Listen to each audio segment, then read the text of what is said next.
introduce you to Khoa. Khoa recently achieved an IELTS 8 band score, and today we're going to do a mock IELTS test with Khoa, and we'll show you what an IELTS band 8 speaker sounds like. Good morning, Khoa. Can you please tell me your full name? Hello, my name is Nguyễn Tường Anh Khoa. You can obviously call me Khoa. Yes. Okay, so Khoa, we'll begin with some part 1 speaking questions. Where do you live? I live in Ho Chi Minh City, and more specifically District 2. Okay, yeah. And have you always lived there in District 2? I haven't been there always, but it's been the longest place I have lived at for I think more than 6 to 7 years now. Okay, good. And what's the most interesting part of living in District 2? I think the best part about it is that everything there is really developed so that there are attractions that you can go to, like supermarkets or parks and things that you can do in your free time. Yeah, sure. And what kind of jobs do people in District 2 have? Well, recently I found out there are a lot of personal trainers, PTs for the gym, because I've actually got one myself lately. Yeah. And when I go to the gym, there are a lot of them.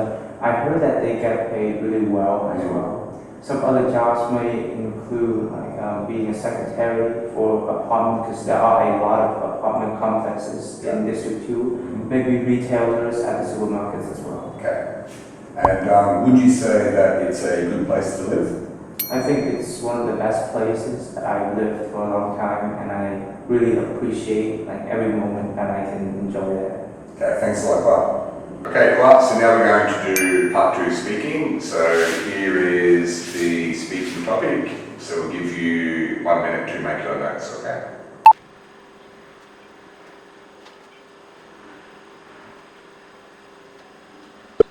Okay, Khoa, can you please begin speaking now? So one of the important choices that I had to make in my life was, it occurred during primary school, specifically grade 3, when I had to choose between moving to an international school to learn bilingual program or stay back. I think that choice was a good one overall, which I'll talk about a bit later, but then I'll go to the specifics of what happened.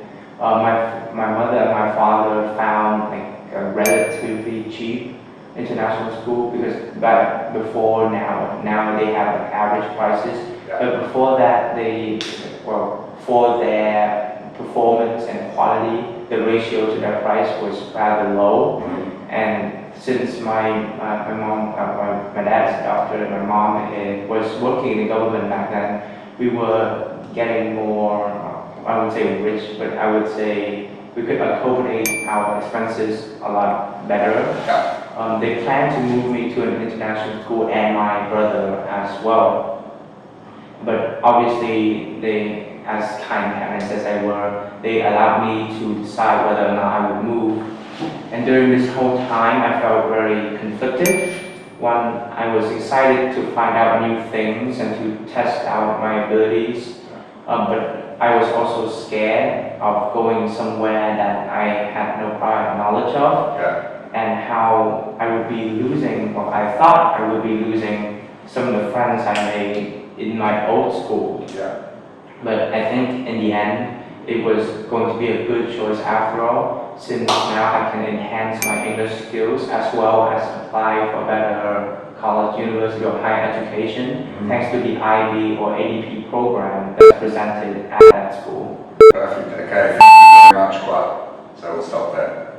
Okay. Good job. Okay, Khoa, so now we'll do some part 3 speaking questions. So we'll begin with the first question. Why do some people find it hard to make decisions?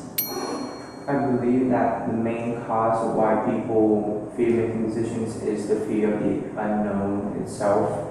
I think humans have always been terrified of not knowing where we're going, which is why darkness is one of the most common fears that people have. Yeah. It's because we don't know that we are afraid of things. We pride ourselves in our knowledge, but usually the things that we don't have control of or don't have a deeper understanding of, then we will avoid that so that we don't fear getting ourselves into a situation we can't break free of, Yeah. which is the same for making a decision. Since you don't know the outcome of that decision, you'll be tempted to just hold back and run away from it for as long as you can. Okay, yeah. And so how important is it to get advice from other people when making a decision? I think it's really important to have other people's advice because it gives you a different perspective into the matter. And for example, in chess, when you play against an opponent, you're obviously the one most focused on the board, Yeah. but oftentimes that focus lets you stray away from the bigger picture. Mhm. It's like the hunter story, where two hunters, if you focus too much on a tree, you forget the forest, and if you forget too much forest, then you'll miss the entire earth itself. Yeah. And so having other people look into the same problems that you have, then maybe you can make a better move, or you can calculate or see things that weren't always there in your peripheral vision. Yeah, okay. And why is it sometimes difficult to accept advice? I think it's partially our pride as people, since we value our individualism a lot. It's oftentimes that we fear getting advice or being told by others to do what they want us to do. Mhm. But I think that also directly contributes to our anxiety, our self-consciousness Okay. about how we fear that if we don't prove ourselves, if we don't overcome things, then we'll think lesser of ourselves, and the extent of our abilities will be hindered. Yeah, okay, thank you. And what are some of the most important decisions young people have to make? I think nowadays, higher education is one of the most important decisions that they have to make.